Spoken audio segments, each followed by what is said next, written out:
நான் இந்த சென்னை மாநகருக்கு மேயராக பொறுப்பேற்ற போது தலைவர் கலைஞர் எனக்கு என்ன அறிவுரை சொன்னார்னா, இது பதவி அல்ல பொறுப்புன்னு சொன்னார். அதே போல நான் உங்களுக்கு சொல்றேன், நீங்க செய்யறதும் வேலை இல்லை, அது சேவை.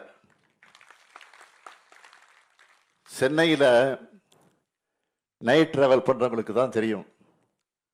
பகலெல்லாம் பிஸியா இருக்கிற இந்த சிட்டியில ஊரே அடங்கின பிறகு ஓய்வில்லாம உழைக்கிறவங்க நீங்க தான்.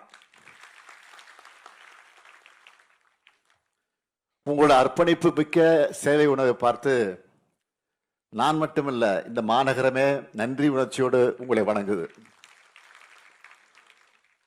ஒட்டுமொத்த சென்னை சார்பா உங்களுக்கெல்லாம் என்னுடைய இதயபூர்வமான நன்றியை நான் தெரிவிச்சுக்கிறேன்.